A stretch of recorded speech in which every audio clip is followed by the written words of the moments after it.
നമസ്കാരം. ഇറാൻ സേന പെന്റഗണിൽ ഇരച്ചു കയറി. ഇറാനെ ഭയന്ന അമേരിക്കൻ പട പിന്മാറി. അമേരിക്ക ഭയപ്പെടുന്നത് ശരിക്കും ഇറാന്റെ സൈനിക ശക്തിയാണ് എന്നുള്ള കാര്യത്തിൽ തർക്കമില്ല കേട്ടോ. ആണവ പദ്ധതി എന്ന് പറയപ്പെടുന്ന വെറും ഒരു പുകമറയായി മാത്രം തീരുന്ന ഒരു അവസ്ഥയിലേക്ക് എത്തിയിരിക്കുന്നു. ഡ്രോണുകൾക്ക് പുറമെ തങ്ങളുടെ വ്യോമാതിർത്തി ലംഘിച്ച് മുന്നോട്ട് നീങ്ങാൻ ശ്രമിച്ച ഒരു അമേരിക്കൻ യുദ്ധവിമാനത്തിന് നേരെ അടക്കം ഇറാൻ സൈന്യം വെടിയുതിർക്കുന്ന കാഴ്ച കണ്ടിരിക്കുന്നു. അമേരിക്കൻ സൈന്യത്തിന്റെ ഇടപെടലുകൾക്ക് ശക്തമായിട്ടുള്ള മറുപടി നൽകിയിരിക്കുകയാണ് ഇറാന്റെ ഇസ്ലാമിക് റവല്യൂഷണറി ഗാർഡ് കോർപ്സ്. ശത്രുതാപരമായിട്ടുള്ള പ്രവർത്തനങ്ങൾ ലക്ഷ്യമിട്ട് ഇറാനിയൻ സമുദ്രാതിർത്തിയിലേക്ക് കടന്നു കയറുവാൻ ശ്രമിച്ച അമേരിക്കയുടെ അത്യാധുനിക M21 ഡ്രോൺ ഇറാൻ സൈന്യം വെടിവെച്ചിട്ടിരിക്കുന്നു. Islamic Republican news agency May 31 പുറത്തുവിട്ട പ്രസ്താവനയിലൂടെയാണ് ഈ വിവരം ലോകത്തെ അറിയിച്ചിരിക്കുന്നത്. കഴിഞ്ഞ ദിവസം ഇറാനിയൻ അതിർത്തിക്കുള്ളിലേക്ക് പ്രവേശിച്ച ഉടൻ തന്നെ രാജ്യത്തിന്റെ വ്യോമ പ്രതിരോധ മിസൈൽ സംവിധാനങ്ങൾ ഡ്രോണിന്റെ സാന്നിധ്യം കൃത്യമായിട്ട് തിരിച്ചറിയുന്നു. യാതൊരുവിധ വിട്ടുവീഴ്ചയ്ക്കും തയ്യാറാകാതെ ഉടനടി തന്നെ മിസൈലുകൾ തൊടുത്തുവിട്ട് അമേരിക്കൻ ഡ്രോണിനെ തകർക്കുകയായിരുന്നു ഇറാൻ സൈനിക വൃത്തങ്ങൾ ചെയ്തത്.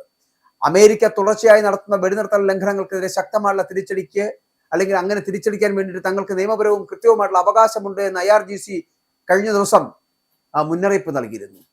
ഇതിന് പിന്നാലെയാണ് അമേരിക്ക അല്ലെങ്കിൽ അമേരിക്കയുടെ മറ്റൊരു പ്രമുഖ നിരീക്ഷണ ഡ്രോണായിട്ടുള്ള M29 തങ്ങളുടെ വ്യോമ പ്രതിരോധ യൂണിറ്റുകൾ തകർത്തതായിട്ട് ഇറാൻ പ്രഖ്യാപിക്കുന്നത്. തങ്ങളുടെ അതിർത്തിയിലേക്ക് വരുന്ന ഒരു ഡ്രോണിനെയും ഞങ്ങൾ വെറുതെ വിടില്ല എന്നും എന്ത് വില കൊടുത്തും ഈ ഞങ്ങളുടെ രാജ്യത്തെ സംരക്ഷിക്കുക എന്ന ഞങ്ങളുടെ ലക്ഷ്യം മാത്രമാണ് എന്നും IRGC വ്യക്തമാക്കുന്നുണ്ട്. ഡ്രോണുകൾക്ക് പുറമെ തങ്ങളുടെ വ്യോമാതിർത്തി ലംഘിച്ച് മുന്നോട്ട് നീങ്ങാൻ ശ്രമിച്ച ഒരു അമേരിക്കൻ യുദ്ധവിമാനത്തിന് നേരെ അടക്കം ഇറാൻ സൈന്യം വെടിയുതിർത്തു കഴിഞ്ഞു. തങ്ങളുടെ പരമാധികാരത്തെ ചോദ്യം ചെയ്യുന്ന ഏതൊരു നീക്കത്തെയും ശക്തമായിട്ട് നേരിടുമെന്ന സന്ദേശമാണ് ഇറാൻ ഇതിലൂടെ ലോകത്തിന് നൽകുന്നതെന്നാണ്. അപ്പോൾ ഇറാൻ ഡ്രോണുകൾ വെടിവെച്ചിട്ടതിന് തൊട്ടു പിന്നാലെ ഇറാനിൽ പുതിയ രീതിയിലുള്ള സ്വയം പ്രതിരോധ ആക്രമണങ്ങൾ നടത്തിയതായിട്ട് അമേരിക്കൻ സൈന്യം അവകാശപ്പെടുന്നുണ്ട്. അത് ഈ മെയ് മാസം 25 രാവിലെ തെക്കൻ ഇറാനിലെ പ്രധാന മിസൈൽ വിക്ഷേപണ കേന്ദ്രങ്ങളും കടലിൽ മൈനുകൾ സ്ഥാപിക്കാൻ ഉപയോഗിക്കുന്ന ബോട്ടുകളും ലക്ഷ്യമിട്ടുകൊണ്ട് അമേരിക്കൻ സൈന്യത്തിന്റെ ആക്രമണം ഉണ്ടായി. ഇറാൻ സേനയിൽ നിന്ന് തങ്ങളുടെ സൈനികർക്ക് നേരിടേണ്ടി വന്ന ഭീഷണികളിൽ നിന്ന് രക്ഷ നേടാനാണ് തെക്കൻ ഇറാനിൽ ഈ ആക്രമണം നടത്തിയത് എന്ന് അമേരിക്കൻ സെൻട്രൽ കമാൻഡ് വക്താവ് ടിം ഹോക്കിൻസ് പറയുകയും ചെയ്തു.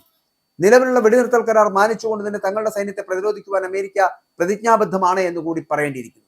മേഖലയിലെ അമേരിക്ക സേനയ്ക്കും ഒപ്പം തന്നെ അന്താരാഷ്ട്ര വാണിജ്യ കപ്പലുകൾക്കും ഇറാൻ വലിയ ഭീഷണിയാണ് എന്ന് അമേരിക്ക ആരോപിക്കുന്നുണ്ട്. പലപ്പോഴും അമേരിക്ക ഇറാന്റെ ഈ പ്രകടനങ്ങൾ കണ്ട് ഭയപ്പെട്ടു പോകുന്ന ഒരു സാഹചര്യം ഉണ്ടാകുന്നുണ്ട്. അതുകൊണ്ട് തന്നെ പലപ്പോഴും അമേരിക്കൻ സേന പിന്മാറുന്ന ഒരു ഘട്ടത്തിലേക്ക് എത്തുകയും ചെയ്യുന്നു. അപ്പോൾ ഇതിന്റെയൊക്കെ ഭാഗമായിട്ട് മെയ് മാസം 28 രാത്രി ഇറാനിലെ ഒരു പ്രധാന സൈനിക കേന്ദ്രത്തിനെതിരെ അമേരിക്കൻ സൈന്യം വീണ്ടും ആക്രമണം നടത്തി. ഈ ആക്രമണങ്ങളെല്ലാം തങ്ങളുടെ സുരക്ഷ മുൻനിർത്തിയുള്ള പ്രതിരോധ മാർഗങ്ങൾ അല്ലെങ്കിൽ പ്രതിരോധ നീക്കങ്ങൾ മാത്രമാണ് എന്ന് അമേരിക്കൻ ഉദ്യോഗസ്ഥർ വിശേഷിപ്പിക്കുമ്പോഴും വളരെ കൃത്യമായ തിരിച്ചടി കൊടുക്കുവാൻ മറുപടി കൊടുക്കുവാൻ തയ്യാറായി തന്നെയാണ് ഇറാൻ അടുത്ത ദിവസം സുപ്രഭാതം പൊട്ടിവിടുന്നത് തിരിച്ചടിച്ചത്. അമേരിക്കൻ ആക്രമണങ്ങൾക്ക് പിന്നാലെ ഇറാന്റെ തന്ത്രപ്രധാനമായിട്ടുള്ള തുറമുഖ നഗരമായിട്ടുള്ള ബന്ദർ അബ്ബാസിന് കിഴക്ക് ഭാഗത്തുള്ള ഹോർമൂസ് കടലിടുക്കിൽ വൻ സ്ഫോടനങ്ങൾ നടന്നായിട്ടുള്ള റിപ്പോർട്ടുകൾ അതിനുശേഷം ഉണ്ടായി. മെയ് 28 പുലർച്ചെ 1:30 പ്രദേശത്ത് തുടർച്ചയായിട്ട് 3 സ്ഫോടന ശബ്ദങ്ങൾ കേട്ടതായിട്ട് ഇറാനിയൻ വാർത്താ ഏജൻസി തന്നെ റിപ്പോർട്ട് ചെയ്യുകയും ചെയ്യുന്നു. അങ്ങനെ ഇറാനുമായിട്ടുള്ള നിലവിലെ കടുത്ത സൈനിക സംഘർഷങ്ങൾക്ക് പിന്നിലെ പ്രധാന കാരണം ഇസ്ലാമിക് റിപ്പബ്ലിക്കിന്റെ ആണവ പദ്ധതിയാണ് എന്നാണ് അമേരിക്കയുടെ വാദം. ഇറാൻ രഹസ്യമായിട്ട് ആണവായുധങ്ങൾ വികസിപ്പിക്കുവാൻ ശ്രമിക്കുന്നത് ആഗോള സുരക്ഷയ്ക്കും ഇസ്രായേലിന്റെ നിലനിൽപ്പിനും വലിയ ഭീഷണിയാണ് എന്ന് അമേരിക്ക ആവർത്തിച്ച് വ്യക്തമാക്കുന്നുണ്ട്. എന്നാൽ സൂക്ഷ്മമായി വിലയിരുത്തിയാൽ ഈ ആരോപണങ്ങളിൽ നിന്ന് ഒരു കാര്യം വളരെ വ്യക്തമാണ്. മേഖലയിൽ ഇറാന്റെ വളരുന്ന സൈനിക ശേഷിയെയും ആത്മവിശ്വാസത്തെയും അമേരിക്ക ഭയപ്പെടുന്നു എന്നുള്ളത്.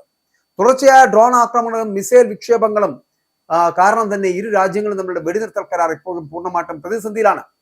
ഹോർമൂസ് കടലിടുക്ക് പോലുള്ള തന്ത്രപ്രധാനമായിട്ടുള്ള കപ്പൽ ചാനലുകൾ സമാനമായിട്ടുള്ള സാഹചര്യം നിലനിൽക്കുന്നത് ആഗോള സമ്പദ് വ്യവസ്ഥയെയും എണ്ണ വ്യാപാരത്തെയും ദോഷകരമായി ബാധിക്കുമെന്ന ആശങ്കയിലാണ് അന്താരാഷ്ട്ര സമൂഹം.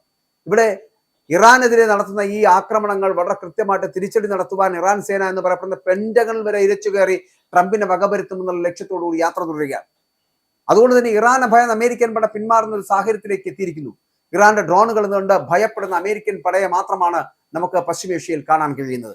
ഇനിയുള്ള ദിവസങ്ങളിലും ഇറാൻ സേന പെന്റഗണിലോ വാഷിംഗ്ടണിലോ ഇരച്ചു കയറി ട്രംപിനെ തകർക്കുന്ന കാഴ്ചയും ചിലപ്പോൾ കാണേണ്ടി വരും.